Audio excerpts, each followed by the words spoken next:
السلام علیکم دوستوں، میرا نام ہے محسن رضا اور آپ دیکھ رہے ہیں یوٹیوب چینل۔ اچھا دوستوں، میں نے آج کا جو میرا ویلاگ ہے اس میں بڑا دل خراش سا موضوع ہے۔ تو آج سے کافی عرصہ پہلے میں نے ایک تحریر پڑھی تھی سوشل میڈیا پہ، تو وہ مجھے کل رات اچانک یاد آ گئی۔ وہ یاد اس طرح سے آئی کہ اسی جیسا ماحول وہ جو تحریر میں نے پڑھی تھی وہ کچھ 1400 سال پہلے کا واقعہ ہے، یا غالباً 1000 سال عباسیہ حکومت کے دور کا۔ تو وہ مجھے یاد اس وجہ سے کہ میں کل شب اپنے دوستوں میں بیٹھا تھا، تو آس پاس ٹولیاں مختلف بیٹھی ہوتی ہیں باہر ہوٹلوں پہ، تو کچھ بزرگ بھی بیٹھے تھے۔ وہ آپس میں کچھ بحث وغیرہ کر رہے تھے، ان کی کوئی تکرار چل رہی تھی، لفظوں پہ تکرار چل رہی تھی۔ تکرار کچھ اس طرح سے تھی کہ پانی اور واٹر میں کیا فرق ہے، ٹھیک ہے۔ پنجابی میں چونکہ وہ بات کر رہے تھے، میں آپ کو پنجابی میں بتاتا ہوں کہ کلام تے گل چ کی فرق ہے۔ مطلب لفظوں کے ساتھ الجھ رہے تھے۔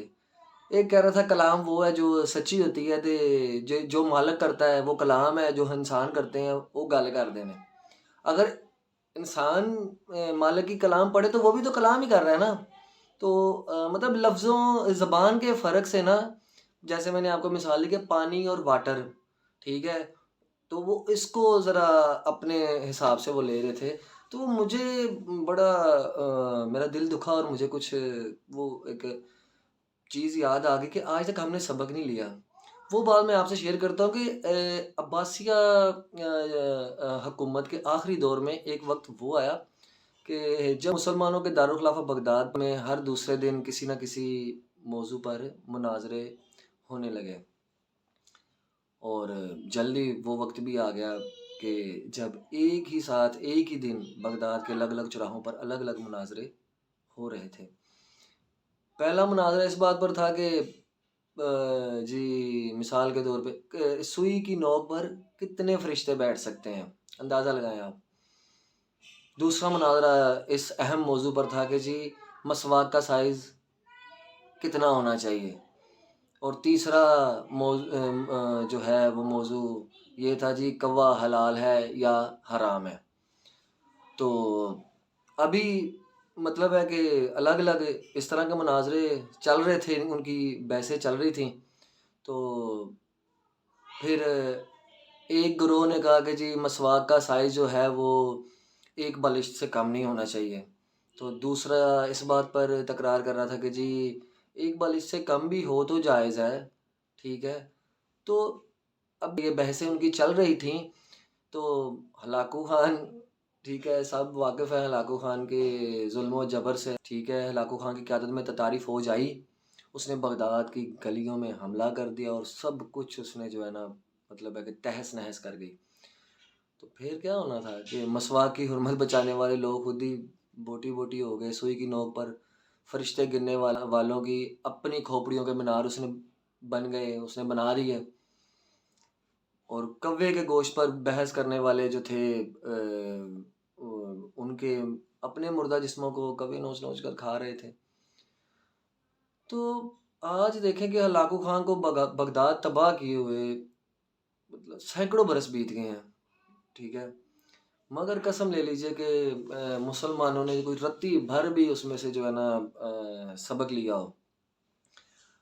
آج ہم پھر ویسے ہی مناظرے سوشل میڈیا پر، اپنی مسجدوں پر، اپنے ممبروں سے، اپنی محفلوں سے وہی مناظرے کر رہے ہیں کہ داڑھی کی لمبائی کتنی ہونی چاہیے جی، پاجامہ ٹخنے سے اوپر ہونا چاہیے یا نیچے ہونا چاہیے، مطلب شرعی اعتبار سے، ٹھیک ہے، امام کے پیچھے سورہ فاتحہ پڑھنا جائز ہے کہ نہیں، مردہ سن سکتا ہے یا نہیں سن سکتا، مطلب اس طرح کی عجیب و غریب باتیں کر رہے ہیں۔ اور ہم وہی بات کہ انہی باتوں میں ہم لگے ہوئے ہیں، اور ہر فقے کا جو علم بردار ہے وہ اپنے اپنے فقے کو جنت میں لے جانے کے دعوے کر رہا ہے، اور آج کے دور کا ہلاکو خان ایک ایک کر کے تمام مسلم ممالک کو نیست و نابود کرتا ہوا آگے بڑھ رہا ہے۔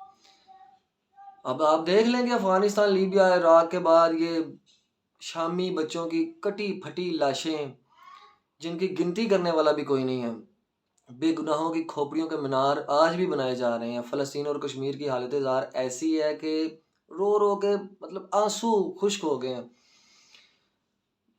مطلب دل بھی ہلکا نہیں ہو رہا اور رونا بھی ختم نہیں ہو رہا اور آنسو بھی نہیں آ رہے.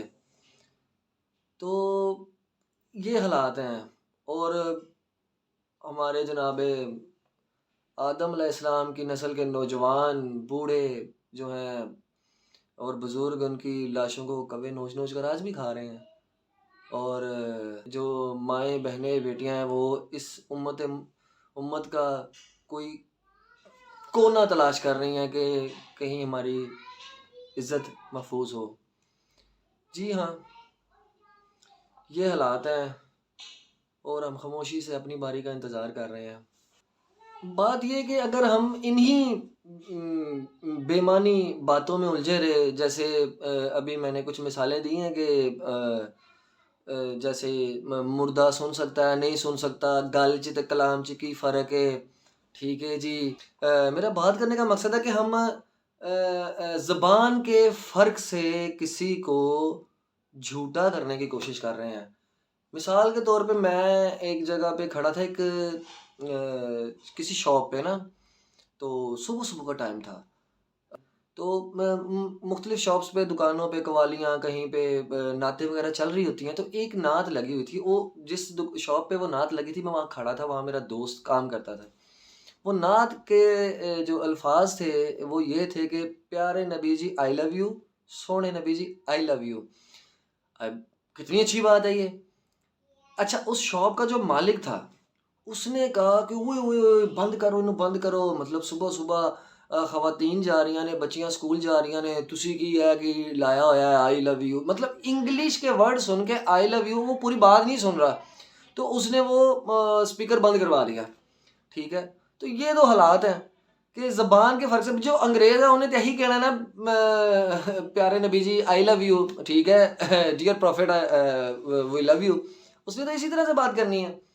تو بات کرنے کا مقصد ہے کہ اگر ہم انہی بے معنی باتوں میں الجھے رہے تو دشمن جو ہمارے سامنے کھڑا ہے اس نے یہ نہیں دیکھنا کہ کون شیعہ ہے کون سنی ہے اور کس کی داڑھی چھوٹی ہے کس کی لمبی ہے، یا کس کی جو پاجامہ ہے وہ ٹخنوں سے اوپر ہے یا نیچے ہے. ٹھیک ہے، وہ تو حیاتی مماتی کا فرق نہیں کرتا. تو اس نے تو ہمیں رونتے ہوئے نکل جانا ہے. اگر ہم نے بھی سبق نہ لیا، ٹھیک ہے، پہلے ہم تو تعصب سے باہر آ ہی نہیں رہے. ہم تو تعصب سے ہی نہیں باہر آ رہے. ٹھیک ہے، کبھی رنگ کا تعصب ہے، کبھی زبان کا تعصب ہے، کبھی فرقے کا تعصب ہے. مطلب ہے آپ کسی بھی فرقے سے ہیں، گنجائش تو ہم رکھتے ہی نہیں ہے نا. گنجائش کی تو ہمارے پاس جگہ ہی نہیں ہے کہ گنجائش ہونی چاہیے. تو گنجائش رکھنی چاہیے رشتوں میں، مذہب میں، یا ہر زندگی کے ہر معاملات میں گنجائش رکھنی چاہیے. تو یہ تو ایک ویسے بھی ہمارا اخلاقی فرض بنتا ہے گنجائش رکھنا. اور باقی جو رہی بات وہ ساری آپ کے سامنے ہے، تو دیکھ لیں کس نے کیا کرنا ہے. تھینک یو، ویڈیو دیکھنے کا شکریہ. مجھے دیجیے اجازت. اللہ حافظ.